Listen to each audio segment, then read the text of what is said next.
Peace and light. This is Nikki J Real Estate. Keisha Johnson. Keisha Find It. Keisha Sell Homes 2. I just wanted to talk to you guys a little bit today about buyers and sellers. Sometimes I think that it's a intelligent way of doing business when the consumer understands it from the professional's point of view.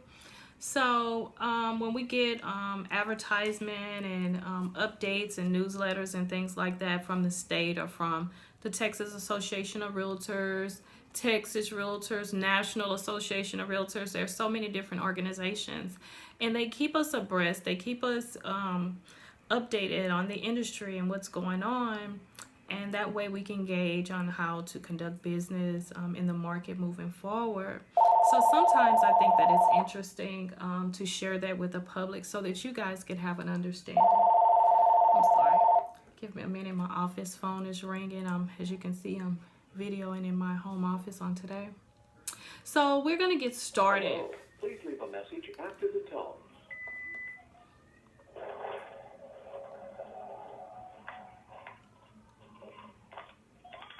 I wonder if they're going to leave a message. It doesn't seem so. So we'll go ahead and move forward. 33% of new home buyers are in for the long haul, meaning not every buyer is looking for their forever home. I don't know where we get logic from that. You know, it's kind of like this myth that once we purchase a home that we're supposed to be in it forever. And I can see a lot of millennials or a lot of people are breaking out of that myth when they want to upgrade and things like that. But the majority of thinkers, the way that they think about home ownership, they really think about they're going to be in this home forever. And, you know, they never even consider upgrading or even going to a different area or anything like that. So it's interesting that they would write this article saying that 33% are in for the long haul, meaning that they at least plan to stay in their home for the next 15 years. Most married couples buy the most expensive homes. So currently right now in our current real estate market here in Houston, Texas, and we're in April of 2019, the average home sales price is about $289,000. You know, just under $300,000, and that's what's gonna get you that great. I'm sorry, I have so much going on. Emails coming through and stuff like that.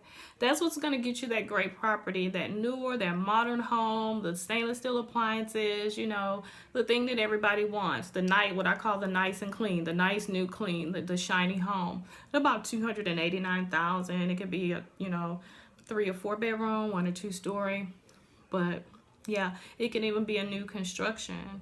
So that's the median sales price. And this is what married couples are currently purchasing within the last year in our current market, which is about $70,000 higher than the previous market or unmarried couples, you know.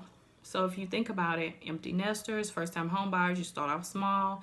You start off with whatever you can get. And that's what I try to educate my first-time home buyers on is just get what you can and grow from there. This is not your forever home. The plan would be is to purchase your starter home and use it as a rental property or an investment property as you grow, or, you know, when you get married, or basically as you grow. And then that's just an additional source of income. You put some equity into it, meaning you paid it down a little bit. And of course, the market is always growing. I don't know why whenever I talk to you guys, I get so parched. Like, I don't talk on the phone all day. I never get this parched when I'm talking on the phone or talking to clients. It's something about being in front of my audience. So as we continue, single males paid an average of about $215,000 for a home, while single females paid about $189,000. And all of these numbers are so spot on. So home sellers usually range from the ages of 55 to 54. These are the people that have purchased their starter home, or, you know, they're on their second or third home, divorcees, widowers, people that are basically empty nesters. They don't need the space, so they're looking to downsize. And it can even be downsizing into a home that is the same price or along the same prices of where they're coming from, but it's just a different convenience that they're looking for, whether it's closer to shopping, whether it's a retirement community, or just nicer, newer. You know, people are going for the more modern conveniences and things like that. So those are going to be, you know, our, you know, older people or in the senior community. And yeah, so in the home sizes are usually around 2,000 square feet. And we're just talking about square footages, which is no big deal. Friends who still want representation as a realtor, of course, we have those friends that just call sporadically and they're, hey, I'm ready to buy a house. It's just like, really? And you just kind of get started with helping them. And then you have those friends that they're gonna do it on their own. They're really independent, and yeah, you can purchase a home on your own.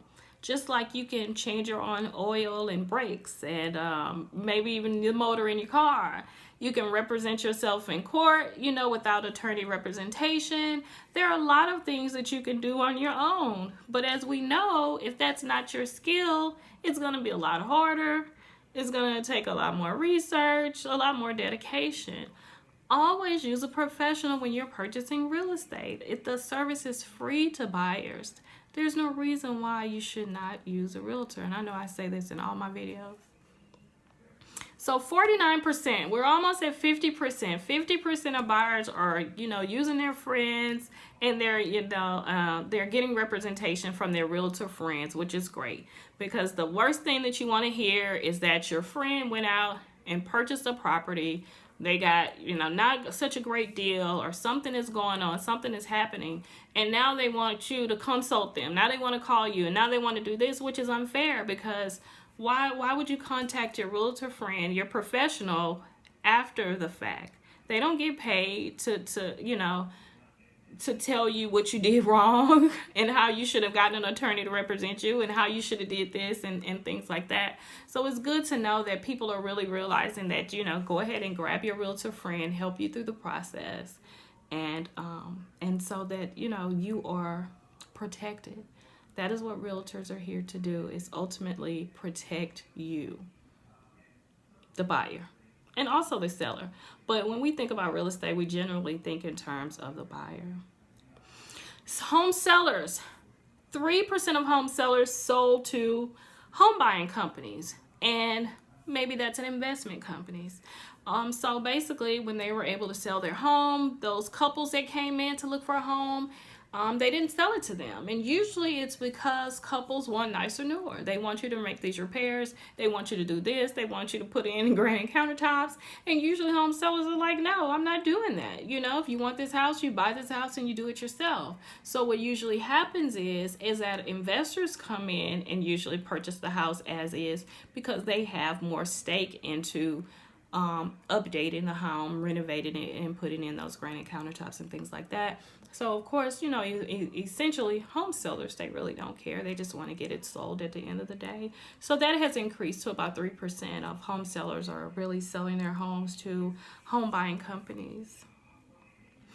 And of course, when we do open houses, they are really popular. I love doing open houses. I look at them like parties. You know, as a realtor, you know, we are sociable people. I'm sociable, even though I'm an introvert. But if I have planned to do an open house and, you know, I schedule the event, and, you know, you have your little snacks and hors d'oeuvres, and depending on my higher end open houses, I like to do mimosas. I don't know why. It's just something, just open house mimosas. It just goes hand in hand as far as I'm concerned. And maybe it's just because when I was younger, you know, my mother was a realtor and we would go to open houses and things like that. That's just something that always remained in my brain. So of course, when I do higher ends, you know, $1 million properties, I generally like to make it more of a party event in the evening, mimosas, you know, little hors d'oeuvres and things like that, and have the jazz flowing, and just make it fun for people to come out and just kind of hang out and imagine themselves in the home. And ultimately, open houses are just to display the house, be a part of the community, network with the community, because realtors are essentially just neighborhood professionals. You know, we know about what's going on in that community, and we're just a resource there to help, you know, you purchase that home, or the, you know, a home in that neighborhood, or just to give you information. So they remain really popular, and about 6 to 10 Texas sellers, or 6 in 10 sellers, actually sold their home with an agent via an open house. Now, even though it seems as though when you do an open house, that's where you would get your homes, you know, sold, and that's just the number one way to sell a house, it's not. It's not. An open house is just another form of a resource, another community service, another community effort. It's not, it's actually one of the lowest ways of getting your home sold. But it is a great way to network, a great way for neighbors to come out, see what's going on, take a look at the home, tell their friends about it, and things like that. Even if the neighbors want to be in that neighborhood and they want to upgrade or downgrade, and to have that firsthand, you know, resource and things like that. But it's definitely something that if it's going to be sold, it's, they say 6 in 10. I don't know. Maybe more like 3 in 10 or something like that.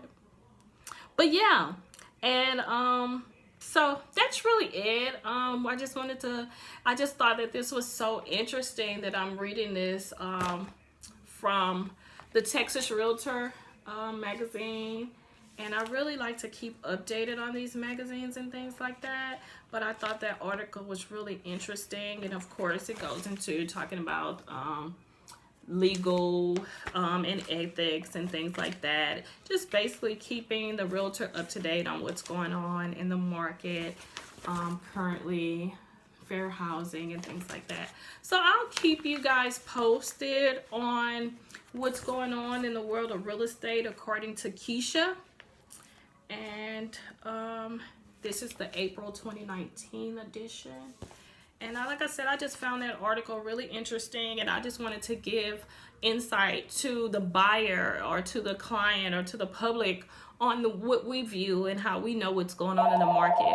Because even I have clients that they just the way that they think, and it's just like, that's not how it actually goes. You need a professional. So thank you guys for listening. Once again, this is Nikki J Real Estate. Keisha Find It on Instagram.